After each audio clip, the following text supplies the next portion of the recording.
দক্ষিণ এশিয়ার ভূরাজনীতিতে এক নিঃশব্দ কিন্তু ঐতিহাসিক পরিবর্তন শুরু হয়ে গেছে। যে সম্পর্ক গত 15 বছর ধরে সম্পূর্ণ শীতল ছিল তা যেন হঠাৎ করেই চাঙ্গা হয়ে উঠেছে। হ্যাঁ, আমরা বলছি ঢাকা এবং ইসলামাবাদের নতুন সমীকরণের কথা।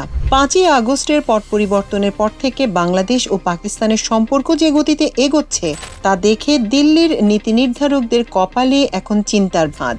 কিন্তু কেন হঠাৎ করে ইসলামাবাদকে কাছে টানছে ঢাকা, আর ভারতের তীব্র উদ্বেগের আসল কারণটাই বা কি? আন্তর্জাতিক সম্পর্ক বিশ্লেষকদের মতে শেখ হাসিনা পরবর্তী সময়ে প্রধানমন্ত্রী তারেক রহমানের নেতৃত্বাধীন সরকার আঞ্চলিক কূটনীতিতে আরও বেশি স্বাধীনতা ও কৌশলগত পরিসর তৈরির চেষ্টা সহ আরও ভারসাম্যপূর্ণ অবস্থান নিতে চাইছে।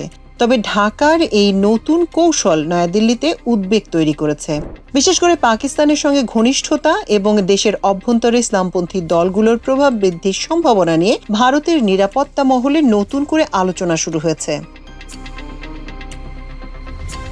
হংকং ভিত্তিক অত্যন্ত প্রভাবশালী ইংরেজি সংবাদপত্র সাউথ চায়না মর্নিং পোস্ট তাদের এক প্রতিবেদনে বলেছে, বহু বছর ধরে ভারতের বিভিন্ন প্রতিষ্ঠান বাংলাদেশের জ্যেষ্ঠ কর্মকর্তাদের প্রশিক্ষণের গুরুত্বপূর্ণ কেন্দ্র ছিল। একই সঙ্গে আঞ্চলিক বিভিন্ন বিষয়ে ভারত ছিল সহযোগিতা ও দিক নির্দেশনার অন্যতম উৎস। তবে এখন কিছু বাংলাদেশি কর্মকর্তার প্রশিক্ষণ হচ্ছে পাকিস্তানে। বিশ্লেষকদের মতে এই প্রতীকী পরিবর্তন নয়াদিল্লিকে অস্বস্তিতে ফেলেছে এবং প্রতিবেশী দেশগুলোর সঙ্গে ঢাকা কি ধরনের সম্পর্ক গড়ে তুলতে চায় তারও একটি প্রাথমিক ইঙ্গিত পাওয়া গেছে বলে মনে করা হচ্ছে। গত 4 থেকে 21 মে পর্যন্ত লাহোরের সিভিল সার্ভিসেস একাডেমিতে নির্বাহী প্রশিক্ষণ কর্মসূচিতে অংশ নেন বাংলাদেশের 12 জন জ্যেষ্ঠ আমলা। বিশ্লেষকদের মতে ক্ষমতাচ্যুত সাবেক প্রধানমন্ত্রী শেখ হাসিনার আমলে ঢাকা ভারতের সঙ্গে ঘনিষ্ঠ সম্পর্ক বজায় রাখলেও বর্তমান প্রধানমন্ত্রী তারেক রহমান বাংলাদেশের জন্য আরও বেশি কূটনৈতিক পরিসর তৈরি করতে চাইছেন, আর এই পদক্ষেপ তারই প্রতিফলন। বাংলাদেশের পররাষ্ট্রনীতির গতি প্রকৃতি ভারত নিবিড়ভাবে পর্যবেক্ষণ করছে, বিশেষ করে পাকিস্তানের সঙ্গে সম্পর্ক স্বাভাবিকীকরণ এবং জামায়াতে ইসলামের মতো ইসলামপন্থী দলগুলোর ক্রমবর্ধমান প্রভাব নিয়ে দিল্লির উদ্বেগ রয়েছে। তাদের আশঙ্কা, এতে ভারতের পূর্বাঞ্চলীয় সীমান্তে নিরাপত্তা সংক্রান্ত পুরনো উদ্বেগ আবারও সামনে আসতে পারে। ভারতীয় পর্যবেক্ষকরা উল্লেখ করেছেন, অল্প সংখ্যক কর্মকর্তা পাকিস্তানে গেলেও ই-গভর্নেন্স, পাবলিক পলিসি ও শিক্ষা সহ বিভিন্ন ক্ষেত্রে একাধিক বাংলাদেশি প্রতিনিধি দলকে এখনও স্বাগত জানাচ্ছে ভারত। একই সময় তারেক রহমান সরকার ভারতের সঙ্গে কূটনৈতিক সম্পর্ক নতুন করে গুছিয়ে নেয়ার উদ্যোগও নিয়েছে।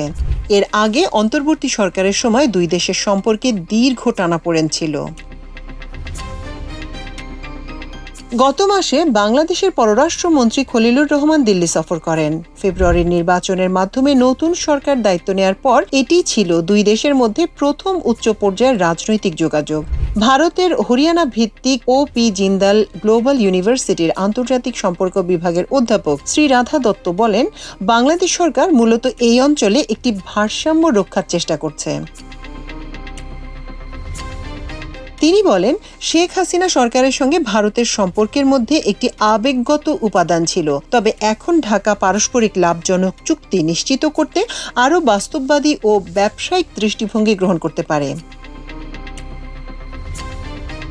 আগের টানাপোড়েন অনেকটা কাটিয়ে ভারত ও বাংলাদেশ ধাপে ধাপে আবারও ভিসা কার্যক্রম চালু করেছে। পাশাপাশি ইরান যুদ্ধজনিত সংকটের সময় দ্বিপক্ষীয় চুক্তির আওতায় বাংলাদেশকে জরুরি জ্বালানি সহায়তা দিয়েছে ভারত। জ্বালানির তীব্র সংকট মোকাবেলায় অতিরিক্ত ডিজেলও সরবরাহ করেছে দেশটি। শ্রীরাধা দত্ত বলেন, তারা ভারতের সঙ্গে কাজ করতে চায়, এ নিয়ে কোনো দ্বিমত নেই। বাংলাদেশি কর্মকর্তারা বুঝতে পারেন যে দেশের অর্থনীতি শক্তিশালী করতে ভারতের সহায়তার প্রয়োজন। বর্তমানে বাংলাদেশ ধীর গতির প্রবৃদ্ধি, বৈদেশিক মুদ্রার রিজার্ভ হ্রাস এবং উচ্চ মূল্যস্ফীতি সহ বহুমুখী অর্থনৈতিক সংকটের মুখোমুখি। ইরান যুদ্ধের কারণে জ্বালানি ও সারের দাম বেড়ে যাওয়ার পরিস্থিতি আরও জটিল হয়েছে। বিশ্লেষকদের মতে দীর্ঘদিনের অর্থনৈতিক সমস্যায় জর্জরিত পাকিস্তানের উৎপাদন সক্ষমতা ও বাণিজ্যিক অবকাঠামো বাংলাদেশের আমদানি চাহিদা পূরণের জন্য যথেষ্ট নয়। শ্রীরাধা দত্তের মতে পাকিস্তান দীর্ঘদিন ধরেই বাংলাদেশের সঙ্গে সম্পর্ক গড়ে তুলতে আগ্রহী, আর সে কারণেই ঢাকা প্রশাসন সিভিল সার্ভেন্টদের প্রশিক্ষণ কর্মসূচি সেখানে এগিয়ে নিয়েছে। কারণ তারা এতে কোনো ক্ষতি দেখেনি। দক্ষিণ এশিয়া বিষয়ক লেখক ও লন্ডন ভিত্তিক গবেষক প্রিয়জিৎ দেব সরকার বলেন, বাংলাদেশে মোটামুটি দুটি ধারা রয়েছে। একটি মুক্তিযুদ্ধের চেতনার সঙ্গে যুক্ত রক্ষণশীল ধারা, অন্যটি ইসলামপন্থী ধারা, যারা পাকিস্তানের সঙ্গে আরও গভীর সহযোগিতা ও সম্পর্ক চায়। তাদের ভাষ্য অনুযায়ী দ্বিতীয় ধারাটি একটি ইসলামী উম্মার ধারণাকে সমর্থন করে।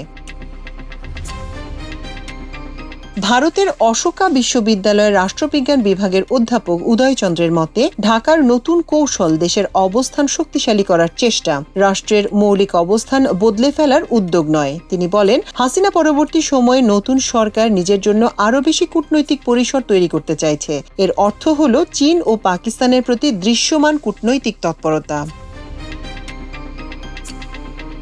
চলতি মাসের শুরুতে বাংলাদেশের তিস্তা নদী পুনরুদ্ধার প্রকল্পে সহযোগিতার জন্য চীনের কাছে অনুরোধ জানিয়েছে। নদীটি ভারতের শিলিগুড়ি করিডোরের কাছ দিয়ে প্রবাহিত হয়েছে। চিকেন স্নেক নামে পরিচিত এই সরু ভূখণ্ড ভারতের উত্তর পূর্বাঞ্চলকে মূল ভূখণ্ডের সঙ্গে যুক্ত করেছে।